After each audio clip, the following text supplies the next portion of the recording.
I withdraw my... Mr. Chairman, All are right, copies of those letters being distributed to the We're rest making copies now. You know, the committee just received these. Are pretty recent. So yeah, copies will be made available to every member of the committee. So without objection, so ordered. Mr. Ryan's recognized for 5 minutes. This is unbelievable.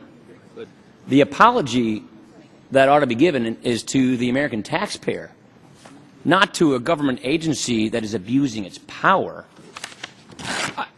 I am sitting here listening to this testimony. I don't believe it. That's your problem. Nobody believes you. Come on now. The Internal Revenue Service comes to Congress a couple years ago and misleads us and says no targeting is occurring. Then it said it was a few rogue agents in Cincinnati. Then it said it was also on progressives. All of those things have been proven untrue.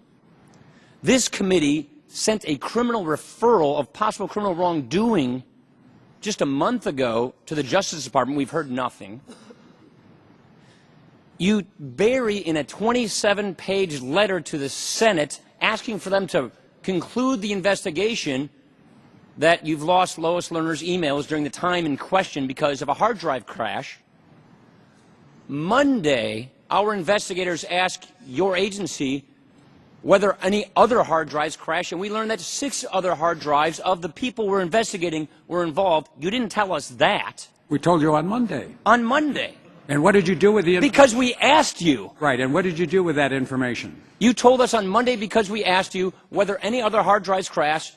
This is unbelievable. We answered you your told us question. on May that you were going to give us all of Lois Lerner's emails, and you learned in February that this crashed. I did not learn in February it was a crash, and we told you on Monday. I'm not asking you a question. I'm just making a statement. My apologies. You are the Internal Revenue Service. You can reach into the lives of hardworking taxpayers, and with a phone call, an email, or a letter, you can turn their lives upside down. You ask taxpayers to hang on to 7 years of their personal tax information in case they're ever audited, and you can't keep 6 months' worth of employee emails? And now that we are seeing this investigation, you don't have the emails.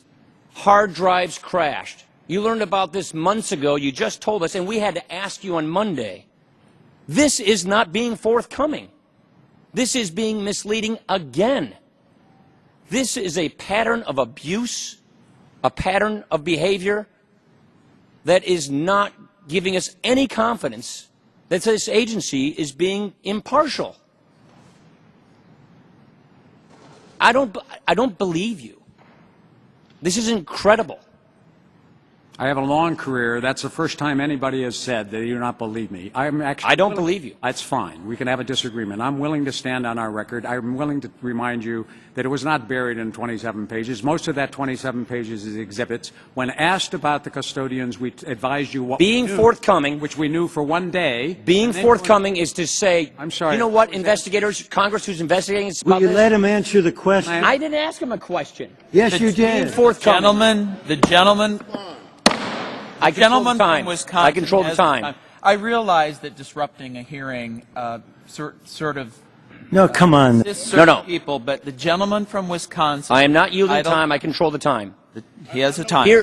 Here's what being forthcoming is. Regular order. If we are investigating criminal wrongdoing, targeting of people based on their political beliefs, and the emails in question are lost because of a hard drive crash that is apparently unrecoverable, which a lot of IT professionals would question, and you don't tell us about it until we ask you about it, that is not being forthcoming. And that's true. I yield back the balance of my time. That's not true. The gentleman yields back. The Pardon? gentleman has yielded back his Good. time. Thank you. Mr. Neal is recognized. Well, I'm actually going to let you answer Mr. Ryan's question. Go ahead. Right. Mr. Ryan tried to lead the impression that only by being asked did we reveal the information about the hard drive crash. First of all, I would reiterate the information about the hard drive crash is in the emails that you and your staff have had for some time. Secondly, we produced that public report telling you about the email loss on our own. It was not in response to a question. Third, we learned on Monday morning about the custodians. We were asked, our staff was asked on Monday afternoon. We told them all we knew, which was there was an indication there had been a hard drive problem with 6 others. The next morning, this committee put out a release leaping to the conclusion that therefore emails had been lost, particularly Nicole Flax's emails. It turns out as we've continued to work, and we have more work to do, that there's no evidence that any Nicole Flax email was lost. We are responding. What we are trying to do, as the Treasury letter suggested, is as soon as we are able to give you a full picture of it, we are providing that. It's not in response to a question. That was a public report we provided you. We will continue to provide you documents. You have 770,000 pages. You will have 67,000 Lois Lerner emails. 24,000 of Lois Lerner emails in the period when it crashed have not been lost. They will be produced to you. Commissioner, Mr. Neal, on this point, may I ask you a question? May I ask a question here in your time, and I'll give you some more time? There is a distinction, yes, the committee did know about the hard drive, but we did not know about the server. There is a distinction. We did not know about the server. And the server, came in the carbon copy of the letter you sent to the Senate. The server means they're lost forever. A hard drive crash doesn't necessarily mean that the emails are lost forever. So there is a significant distinction here that has not been made yet to date. So, Mr. Neal, you have. I'll make sure you have more time. would you like to respond? You may, yes. And at this time. that's an important question, and one of the reasons that we did not immediately say we discovered a hard drive crash, because as you just noted, a hard drive crash does not mean that emails have been lost forever. And in fact, in the case of Lois Lerner, 24,000 of her emails were not lost. They have actually been found. They will be produced. You have 5,000 of them already. You'll have 24,000 of them by the end of the month. So when a hard drive crashes, the emails do not necessarily disappear. Her email account, any emails in those accounts, which were the emails we could find in that period, were included and did not crash. Thank you.